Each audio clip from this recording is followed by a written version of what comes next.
Hello everyone, welcome to exam B. With exam you can prepare 50% faster. मेरा नाम है अश्विनी पुंडी और मैं स्वागत करता हूं आपका हमारे इस यूट्यूब चैनल पर। और आज हम बात करने वाले हैं एसबीआई एसओआईटी 2024 के बारे में। यहाँ पर आप सभी जानते हैं कि हम यहाँ पर आपके लिए एक सीरीज लेकर आए हैं जहाँ पर हम आपको इस एग्जाम से रिलेटेड आपको यहाँ पर हम क्वेश्चंस करा रहे हैं, यहाँ पर आपको हम टॉपिक्स करा रहे हैं, जिसमें से एक आपका टॉपिक जो है वो आपके रीजनिंग के अंदर है सिलॉजिज्म। ठीक है, सिलॉजिज्म जो है वो बहुत इंपॉर्टेंट टॉपिक है आपका एग्जाम पॉइंट ऑफ व्यू से। यहाँ से अपने एग्जाम में आप आउट ऑफ 15 यहाँ पर हम 2 से 3 मिनिमम 2 से 3 क्वेश्चन आपको यहाँ पर देखने के लिए इसमें से मिलने वाले हैं। सो इसके हम यहाँ पर कुछ क्वेश्चन डिस्कस करने वाले हैं, देन फिर मैं आपको यहाँ पर कुछ और क्वेश्चन दूंगा प्रैक्टिस करने के लिए, जो कि आप यहाँ पर स्लाइड के एंड में यहाँ पर आपको मिलेंगे और आपको पीडीएफ फॉर्म में भी यहाँ पर नीचे डिस्क्रिप्शन बॉक्स में जो है वो मिल जाएंगे। ठीक है, चलिए तो स्टार्ट करते हैं इस टॉपिक को। टॉपिक रहेगा सिलॉजिज्म। चलिए शुरू करते हैं। स्टार्ट करने से पहले अगर आपको एसबीआई का जो एग्जामिनेशन है इसके रिगार्डिंग अगर आपको कोर्स की रिक्वायरमेंट है, अगर आपको यहाँ पर सब चीजें प्रैक्टिस करनी है अच्छे से, सो आप हमारे यहाँ पर ऑनलाइन कोर्स में एनरोल कर सकते हैं, जहां पर आपको ये सारे फीचर्स आपको मिल जाएंगे। इस कोर्स में एनरोल करने के लिए आप यहाँ पर जाके इस नंबर पे आप कॉल कर सकते हैं। ठीक, चलिए स्टार्ट करते हैं इस वीडियो को।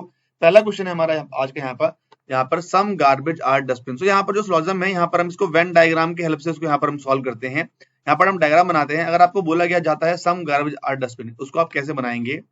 सम garbage are dustbin, that means कुछ गार्बेज जो है वो डस्टबिन है और कुछ डस्टबिन जो है वो गार्बेज है, वो ऐसे बनेगा। फिर आपको बोला गया no dustbin is plastic, that means पूरे के पूरे डस्टबिन का प्लास्टिक से नो का रिलेशन होगा। ठीक है, यहाँ पर क्या होगा? पूरे डस्टबिन का प्लास्टिक से नो का रिलेशन होगा। फिर आपको बोला गया ऑल प्लास्टिक आर स्टोरेज, सारा प्लास्टिक जो है वो आपका स्टोरेज है। सो इस तरह से यहाँ पर हम इसको डायग्राम बनाते हैं। आपका स्टेटमेंट है। देन हम यहाँ पर चेक करने होते हैं वैसे कंक्लूजन्स। आपसे बोला गया some garbage are not dustbin, इसका मतलब है गार्बेज के छोटे से हिस्से का डस्टबिन के कंप्लीट पार्ट से नो का रिलेशन होना चाहिए, ये आपको चेक करना है। सो स्टोरेज का छोटा सा पार्ट क्या है? प्लास्टिक है, और प्लास्टिक का डस्टबिन से नो का रिलेशन आपको यहाँ पर दिखाई दे रहा है साफ साफ, दैट मीन्स ये आपका ट्रू हो जाएगा। ठीक, second, no garbage is storage, ये आपका गार्बेज है, ये आपका स्टोरेज है। क्या गार्बेज में स्टोरेज में डायरेक्टली नो का रिलेशन है? डायरेक्ट, मतलब जी से डायरेक्ट एक नो ऐसे जा रहा है क्या? नहीं जा रहा है, दैट मीन्स ये आपका रॉन्ग हो जाएगा। फिर आगे बात करते हैं ऑल डस्टबिन आर स्टोरेज, क्या सारे डस्टबिन जो है वो स्टोरेज है? दैट मीन्स सारे के सारे जो डस्टबिन है वो स्टोरेज के अंदर होने चाहिए। ये आपका डस्टबिन है, ये आपका स्टोरेज है? नहीं। अगर आप जैसे यहाँ हमने यहाँ पर बनाया था ना कि ऑल प्लास्टिक का स्टोरेज, सारे प्लास्टिक हमने स्टोरेज के अंदर बनाए थे, ऐसे ही सारे डस्टबिन भी स्टोरेज के अंदर होने चाहिए थे, तो ये ट्रू होता, ये आपका फॉल्स हो जाएगा। That mean only conclusion 1 follows, ये आपका यहाँ पर आंसर हो जाएगा। नेक्स्ट करते हैं ओनली रोज आर लोटस। जब आपको बोला है ओनली रोज आर लोटस, आप इसको कैसे बनाते हैं? आप बनाते हैं इसको ऑल लोटस आर रोजेस। इसका डायग्राम जो है वो उल्टा बनता है, all lotus are roses, that mean सारे के सारे लोटस जो हैं वो आपके रोज हो जाएंगे। ठीक है, और ये ओनली वाले पार्ट में ये लोटस जो है ये कहीं और नहीं जाएगा एक्सेप्ट आर। ठीक है, इसका मतलब होता है only a few rose are dairy, only a few rose are dairy, that means some rose are dairy, some roses are not dairy. ये होता है ओनली फ्यू का मतलब, कुछ रोजेस जो है वो डेरी का पार्ट होंगे और कुछ जो है वो नहीं होंगे। ठीक, नो रोज इज ट्यूलिप, रोज का डायरेक्ट नो का रिलेशन ट्यूलिप के साथ होगा, इस तरह से। फिर आपको बोला गया few tulip are sunflower, that means some tulip are sunflower, तो मैं इसको ऐसे बना दूंगा। ये आपका डायग्राम बन गया है। आइए चेक करते हैं कंक्लूजन को। यहाँ पर at least some rose are not daisy, at least some roses are not daisy, that means at least का मतलब जो है समी होता है, तो some rose are not daisy, कुछ रोज का पार्ट डेजी के अंदर, डेजी से डायरेक्टली नो क्वेश्चन होना चाहिए कुछ रोज के पार्ट का। तो रोज के पार्ट का जो एल है ये देखिए, और एल का जो रिलेशन है ना सभी के साथ हमेशा नोट का रहेगा, सो ये आपका ट्रू हो जाएगा। ठीक है, ये हमेशा ओनली का मतलब जो मैंने इसकी फेंसिंग की है ना इस तरह से, इसका मतलब क्या है कि एल का जो रिलेशन है वो सिर्फ आर से होगा और किसी से नहीं होगा।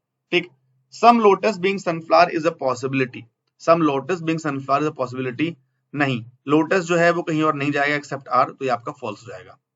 All sunflower being rose a possibility, क्या सारे के सारे सनफ्लावर मैं रोज के अंदर लेकर जा सकता हूं?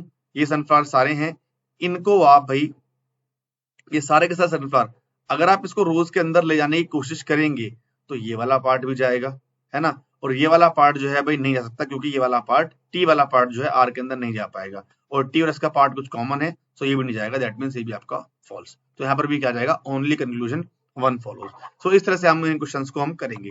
एक और देखते हैं, ऑल प्लैनेट आर ऑर्बिट, सारे के सारे प्लैनेट जो हैं वो ऑर्बिट हैं, सारे के सारे ऑर्बिट जो हैं वो कॉन्स्टलेशन है। Only a few constellation are galaxy, कुछ होंगे कुछ नहीं होंगे, और only galaxy are comet, so comet आपका यहाँ पे आ जाएगा। ठीक है जी, इस तरह से, ठीक है, आपका कॉमेट आ जाएगा यहाँ पे। फाइन, चलिए, all comet being orbit is a possibility, सारे के सारे कॉमेट जो हैं वो ऑर्बिट हैं, क्या ये पॉसिबिलिटी है?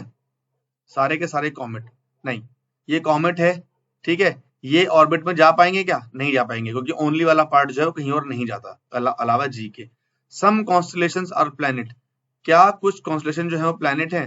प्लैनेट का और कॉन्स्टलेशन का कुछ पार्ट जो है कॉमन है, आप देखो, बिल्कुल, क्योंकि जो कॉन्स्टलेशन वाला पार्ट है ये सम के अंदर, इसके अंदर जरूर जाएगा, ये आपका ट्रू हो जाएगा।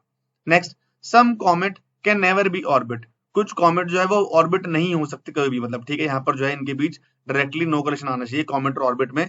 तो ये कॉमेट जो है ना, ये आप देखो, देखेंगे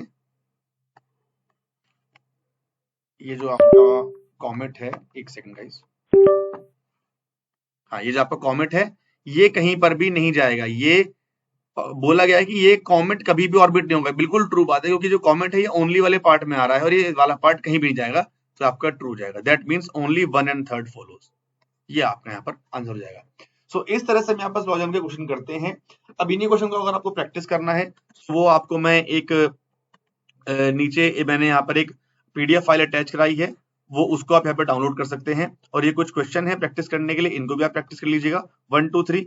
इन ये 3 क्वेश्चन के आप क्वेश्चन को देख के समझ के इनके आप 1 2 3 करके इनका आप आंसर नीचे करें कमेंट बॉक्स में, और एक पीडीएफ फाइल मैंने अटैच कराई हुई है, उसको आप भाई नीचे जाकर डाउनलोड कर सकते हैं और वहां से आप प्रैक्टिस कर सकते हैं। ठीक है गाइस, सो मिलता है फिर नेक्स्ट वीडियो में। वीडियो कैसा लगा तो जरूर बताइए, नेक्स्ट टॉपिक आपको क्या चाहिए वो भी आप लिख देना, फिर हम नेक्स्ट वीडियो में उस बारे में बात करेंगे। ठीक है, thank you so much guys, मिलते हैं फिर नेक्स्ट वीडियो में, थैंक यू।